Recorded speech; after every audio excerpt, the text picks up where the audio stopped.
Spívajme Rusiny, jak sme ich spívali. Naj naša spívanka žije medzi nami. Tak no máme talent od Božička daný, len ich rozvíjajme, jak i našu máme. Spívajme Rusini doma i na scéni. Naj nás posluchajú ľudia premilení. Spívajme Rusini, jak i predke naše, tropári, kondaky, ta i parastasy. Rusínska spívanka sa nedá zabudnúť. Ona v našom srdci vično musí žiť.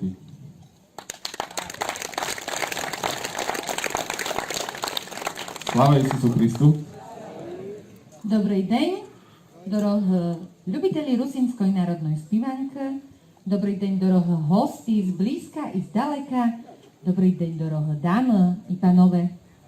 Dovolte nám, že by sme vás všetkých v mene našim, ale hlavnou v mene hlavného organizátora, a to Rusinskoj obrody na Slovensku, privítali na dnešnej podii na ďalšom ročníku prehľadky rusínskeho i šarišského folklóru v roci 2021 tu, v nádherných prostorách v skanzení v Múzeu ľudovej architektúry v Bardejovských Kúpeľoch.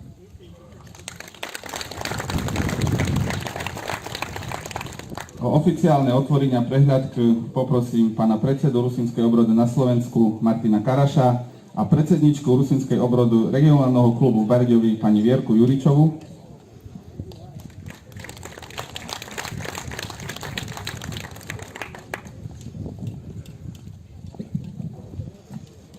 Príjemné nedieľné popoludnia, vážení hostia, jaké ste prijali pozvanie Rusínskej obrody a Šarišského múzea v Bardejovi na dnešnú tradičnú prehľadku, ktorá je už v poradí možno 37, konkrétne ani sama neznám. Ja chcú privítať medzi nami predsedu Rusínskej obrody Martina Karaša, člena výkonného výboru Petra Mikulu, vedúceho tlačového odboru Mestského úradu Štepana Hija a tovarišiňa Rusíni Podkarpatia pána Bobinca Mikolu. Pomeruje. Takže ešte raz srdečne vás všetkých vítam a odovzdávam slovo predsedovi Rusínskej obrody. Vážené dámy i panové, dorohé Rusíny, milé naše hosti, kúpeľní hostia, vítajte tu na tomto rusínskom podujatí a ja budu po rusnácké varky. Je vás rád, že toto podujatie, na ktorom sa zúčastňujú ja osobne, dá sa povedať, od mladosti, má už takú veľkú tradíciu. A pri tej tradícii stojala jedna veľká osobnosť naša rusínska, ktorá už žiaľ nie je medzi nami, a je to pán Ivan Bandurič, isto ste ho mnoho znali. Oddajme mu takým veľkým potleskom taký pozdrav do neba.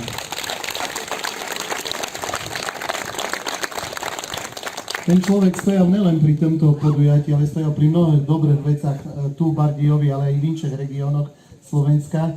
A sám vám poviem, aj keď mal mnoho rokov, jak umer, ja im neverím, že umer, za to, že ten byl taký plný energii, že ja si dúfam, že dodnes žije medzi nami. Že Ivan, pozdrav ešte raz veľký do neba.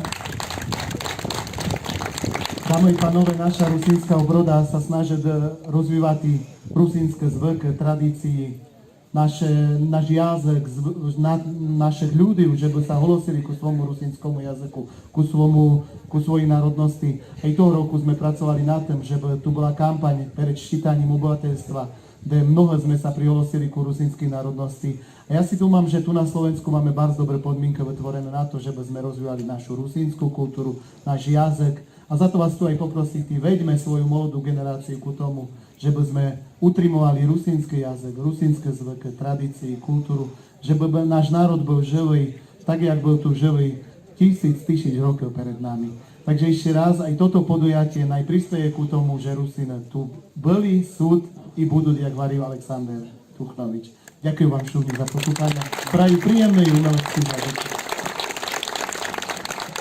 Ďakujem pani Vierky Juričovej a Martinovi Karašovi. A ja ešte prosím, keď sme spomínali to ščítania ľudu, keho z vás tu sú Rusnáci? Ruky hori. Toto, što ste nedali ruku hori, že by ste Rusnáci, no ti ešte neznáte.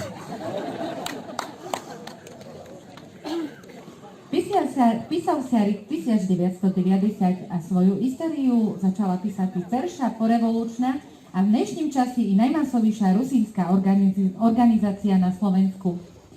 Doroha, na ktorú sa všetko zakladateli vydali, nebola ľahká.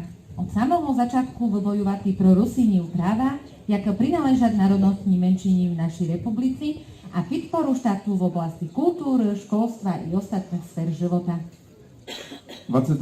a 23. marca 1991 sa v Medžilabircach konal perší Svitový kongres Rusíniu. Toho roku si tak pripomíname jeho 30. výročie, ktoré sme si oslavami pripomianuli v júni tam, kde to všetko začalo práve v Medžilaborcoch.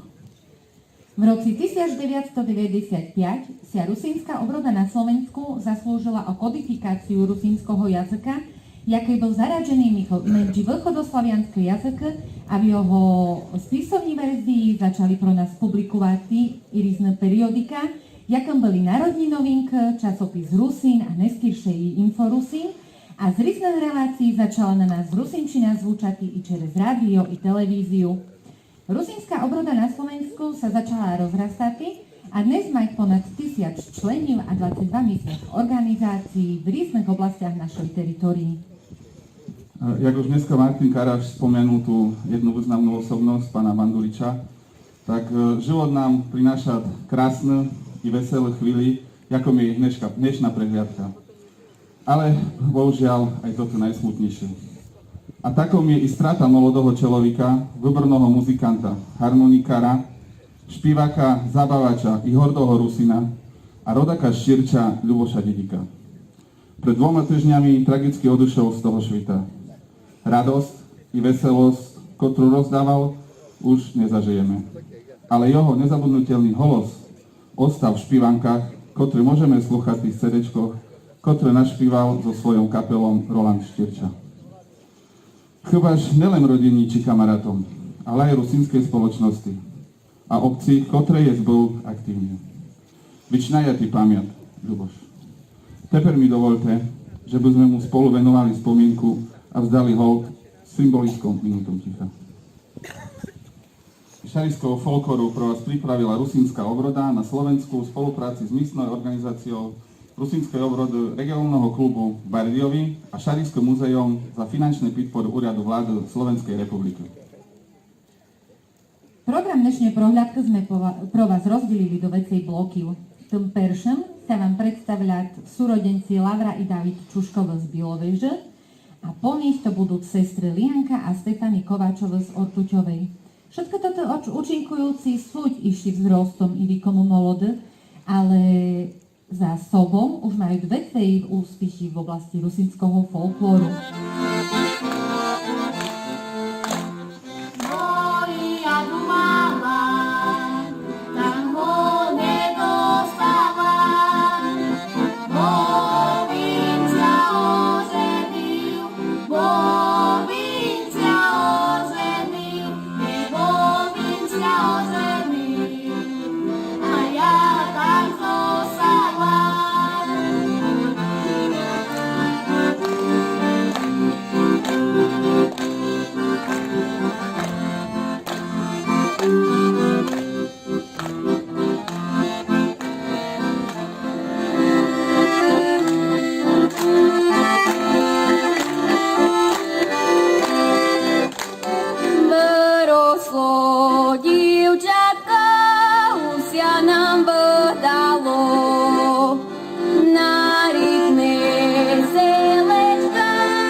A na hore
Полетів би ми на край світа, як тот вітер в полі літать, гей, в америцький край.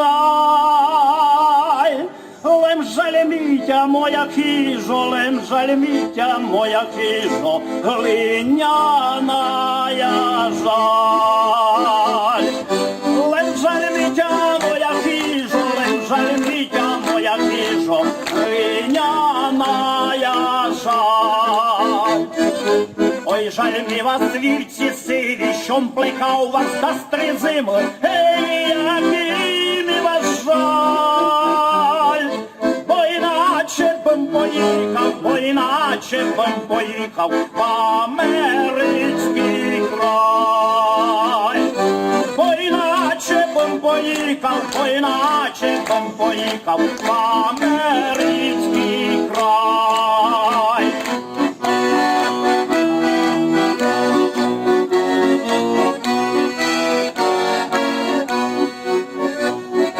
Ой, в нас біда превелика, не мож заробити хліба, гей, мушу їхать вдаль. Лем жаль мі вас, мої гори, лем жаль мі вас, мої гори, зелені жаль. Лем жаль мі вас, мої гори, лем жаль мі вас, мої гори, зелені жаль. Ой, жаль мітя моя страно, там, де живуть нянько з маму, ей, який мі вас жаль. Бо бідую, та й поїду, бо бідую, та й поїду в америцький край.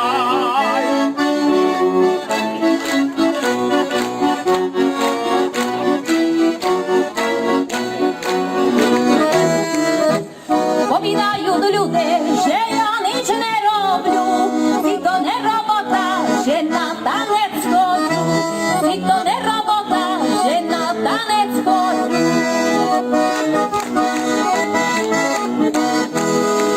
З хлопцем танцювати, ножки мене не поля, кожного паріка дівки мені завідлять. Повідають люди, що я циганочка, а я в нашому селі найкраща дівочка.